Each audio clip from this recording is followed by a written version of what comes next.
போறோம். ஷோர் பாத் அப்படின்னு சொல்ற ஒரு ஐஸ்கிரீம் இது. ஸோ ஃபர்ஸ்ட் வந்து இன்ட்ரடியூஸ் பண்ணிக்கிறேன் என்ன நானு. என்னோட நேம் ஜெயஸ்ரீ. ஓகேங்களா, நான் ஒரு செஃப். ஸோ இனிமே வந்துட்டு உங்களுக்கு வந்து எல்லாம் பேக்கிங் கிளாஸஸும் நான் தான் எடுக்க போறேன். ஸோ தமிழ்ல தான் எடுக்க போறேன். ஓகேங்களா, நீங்க எப்பவுமே எங்கிட்ட ஃபீல் ஃப்ரீயா வந்து பேசிக்கலாம். இன்னைக்கு வந்து ஷோர் பாத் பண்ண போறேன். ஷோர் பாத்துக்கான இன்கிரீடியன்ஸ் வந்து ஆல்ரெடி வந்து குரூப்ல ஷேர் பண்ணியிருக்கேன். உங்களுக்கு வந்துருச்சா? எது வேணாலும் எடுத்துக்கலாம். ஓகேங்களா. இப்போ இருக்கிற சீசனுக்கு வந்து என்னென்ன கிடைக்கும் எல்லாமே போடலாம். ஸோ என்னென்ன இருக்கு நீங்களே சொல்லுங்க. வாட்டர்மெலன்ல பண்ணலாம். ஓகேங்களா, வாட்டர்மெலான். அதுக்கப்புறம் வேற எதுல பண்ணலாம்?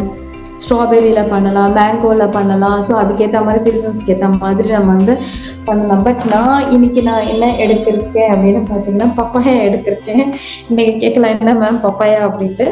ஸோ இந்த சீசனுக்கு வந்து கோல்டு இருக்கு, பப்பாயா எடுத்திருக்கேன். பப்பாயா வந்துட்டு இப்போ நான் உங்களுக்கு கொடுத்துருக்க மெஷர்மெண்ட்ல ஸோ பாதி வந்து அதில் நான் எடுத்திருக்கேன். அதாவது 250 grams வந்து ஃப்ரூட்ஸ் எடுத்திருக்கேன் அப்படின்னு சொல்லி உங்களுக்கு மெஷர்மெண்ட் கொடுத்தேன் இல்லையா, அதுலேருந்து ஆஃப் தான் எடுத்திருக்கேன். அதாவது 125 grams வந்துட்டு ஃப்ரூட்ஸ் எடுத்திருக்கேன் பப்பாயா. அதுக்கப்புறம் 25 grams வந்து சுகர், 25 grams வந்து வாட்டர் எடுத்திருக்கேன். ஓகேங்களா. ஸோ நார்மல் வந்துட்டு நம்ம யூஸ் பண்ணுற சுகர் தான் நம்ம வந்து எடுக்க போகிறோம். ஸோ வேறு எதுவுமே எடுத்திருக்கேன் இல்லையா. நல்லா வந்து ஃப்ரோசன் பண்ணியிருக்கேன். அதாவது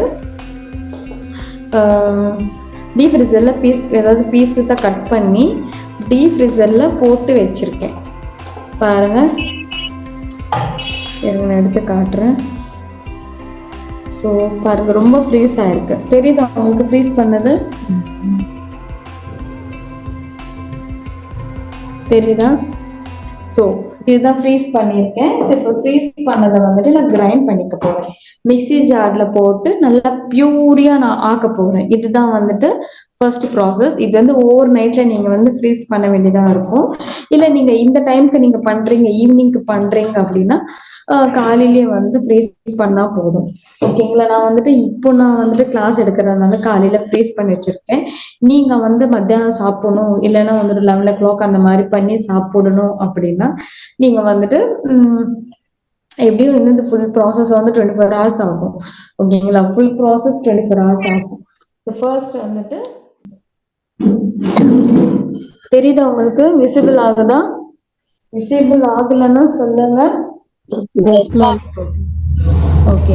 ஸோ இப்போ நான் என்ன பண்ண போறேன்னா மிக்சி ஜாரில் போட்டுக்க போகிறேன். 2 members சாப்பிட்ற மாதிரி. இப்போ ஸோ நான் என்ன பண்ண போறேன்னா இதே பவுல்ல சுகர் ஆட் பண்ணிக்க போறேன். ஸோ 25 grams வந்து சுகர். ஓகே, சொல்லுங்க ஹெலனா. 2 நாள் பண்ணினேன், நல்லா இருந்தது. ஒரு நாள் இந்த ஒயிட் சாக்லேட் போட்டு பண்ணினேன். ஒரு நாள் ஜெலாட்டின் அந்த ஏதோ சொன்னீங்கல்ல, அது போட்டு ஜெலட்டின் நல்லா வந்தது மேம், நல்லா வந்தது. ஓகே, நல்லா இருந்ததுங்களா? ஓகே. உடனே கட் பண்ணி உடனே சாப்பிட்டீங்களா? ஃப்ரீஸ் பண்ணிட்டு? இல்ல, ஃப்ரீஸ் பண்ணிட்டு ஆமா ஃப்ரிட்ஜ்ல வச்சிட்டு தான் சாப்பிட்டோம். அந்த உடனே நீங்க ஆர்டருக்கெல்லாம் பண்ணீங்கன்னா பவுடர் வந்து செட் ஆகாது. ஆர்டர் எடுக்கிறீங்க அப்படின்னா பவுடர் செட் ஆகாது. நீங்க வீட்டுக்கு பண்றீங்கன்னா ஓகே, எதுனா நம்ம வீட்டுல வந்து வச்சு சாப்பிட்டுடுவோம். பட் நீங்க ஆர்டர் எடுக்கும் போது விப்பிங் கிரீம் தான் எடுத்து பண்ணணும்.